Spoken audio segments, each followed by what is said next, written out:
think screaming drunk kids and leprechauns doing backflips, that's fun. That's fun for me. Come on, man. I did that for you. How do you show up for me? I'm up on the bus. All right, we're talking breakups that's a little clip from the movie, The Breakup Film, mostly here in Chicago with Jennifer Aniston and Vince Vaughn, I think almost entirely. We're here with Smart Dating Academy's Bella Gandhi and It's Just Lunch's Emily Fry. So, ladies, when do you know is the time you actually have to call it quits? It's a hard thing to determine sometimes. You think you're going to fix them or change things, right? Exactly. I mean, it should go without saying. If there's any verbal or physical abuse, it's time to call it quits. But there's some other more intricate, tricky things that you really have to be able to deal with as well. If he's being disrespectful to you and you've had a talk and that's not changing, then it might be time to call it quits. If he does that thing where sometimes they disappear for 3 or 4 days and then they claim they don't have cell service or they can't email you, it's probably time to call it quits, because at the end of the day, as that, another movie so famously said, he's just not that into you. It's true. It's true. So, Bella, any guidance that you have for your clients on this kind of thing?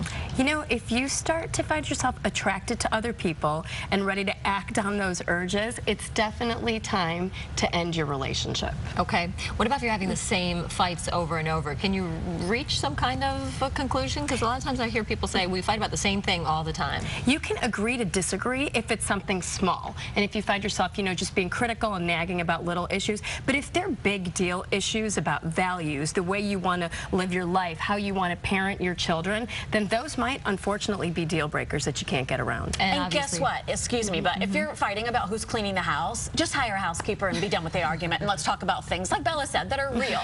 Yeah, it gets tricky. All this stuff gets trickier when there are children involved and other sorts of issues too. There's a higher bar, I think, to when you decide to call it quits, and when you kind of admit, say, hey, therapy could help us. Maybe we can work through some of this. It's different than when you're dating, right? And be nice to each other. Just be nice. kind to each other. You always say that. It's very true. Look for what's good in your partner. You're with this person for a reason. Look for what's good instead of looking for what's bad. Which is too often, I think, what we all do, right? Yeah, so good to think about. Sure. We want to talk style when you're on a date. Okay, now this is interesting because there's some science behind this style. It's not just, okay, put on something that looks good, get your colors down, all that stuff.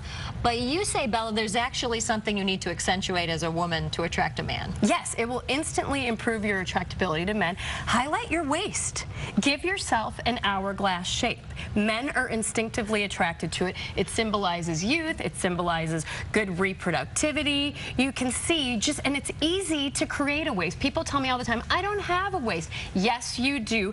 Belt the smallest part of your torso. Wear a wrap dress. We photograph people every day at Smart Dating Academy for online dating. We give women waists in their photos, and they can't believe the response that they actually get. It's huge. Interesting little tip there. Okay, let's talk about starting a conversation. This is hard for a lot of women, I think, to go up and just strike the conversation, make the first move. You're too nervous, shy, whatever. But Emily, do you have a tip for us on that? What's a good way to just go ahead and do it? I hear this all the time, and it's just lunch, because we're first date specialists, so it's something that we're talking about all the time. The first thing you need to do is have the confidence. You fake it till you make it. Just have the confidence to go up and say to somebody, hi, how are you? My name's Emily, what's your name? Start that conversation. I think a lot of it has to do with what Bella also said, which is you need to dress the part. That old saying is true. You never get a second chance to make a first impression, and it's nowhere more true than it is in the dating scene, especially because men are so visual. And I'm not talking about being a size 0 or a size 2. I'm talking about having the confidence to say, I look good, I've put effort into my outfit and my hair and my makeup, and I'm going to have the confidence to go and talk to somebody. All right, Bella, where do you go even farther than that, and you say, you're at Starbucks, where are you? What do you say? What do you say? There's a very easy formula to do this, and people are afraid to initiate the conversations. Look around at your environment. There are props everywhere. If you walk into a Starbucks, look around. What the person is wearing that you could comment on, what they're carrying. Look at the bar, look at the food, look at the drinks. I ask people all the time, like, oh my gosh, I'm on a drink treadmill. Can you tell me what your favorite drink is? And I'm going to order it. And the guy looked at me, he's like, okay, it's a Frappuccino, and it was January. And I ordered the Frappuccino. He's like, you're seriously going to do this? And I did it.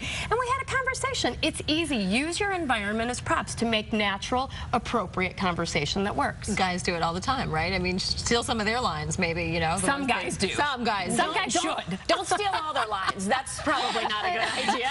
Yeah, the ones that make you go, ew, did he just say that? I can't believe it. Okay, not those. All right, we got to talk about being too picky. We all have that friend. We all know that person who's too picky. No one's good enough for him or her.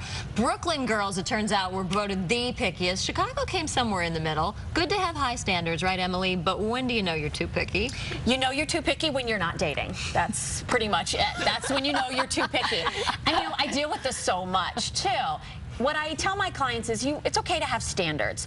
But if you will only date someone who checks what I call 10 out of 10 boxes, then you're really limiting your opportunities. And I don't care how you're dating. Give yourself more opportunities rather than fewer. So if you meet a guy who checks maybe 7 out of 10 boxes, give him a chance. Go out with him. You never know. I've even had clients who met each other and they were like, oh, nice person, but nothing really happened. They saw each other at an event 3 months later. He introduces her to his best friend, and that was the guy for her. So make an effort to get to know somebody. It's not the end of the world. It's not, I promise.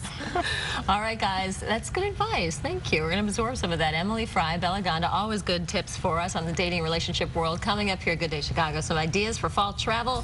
We're going to look at the 5 styles of flirting. I know you guys deal with this all the time with your clients. We have this doctor here who breaks down ways to flirt that are scientifically proven. 9:27. We're back with more in a moment.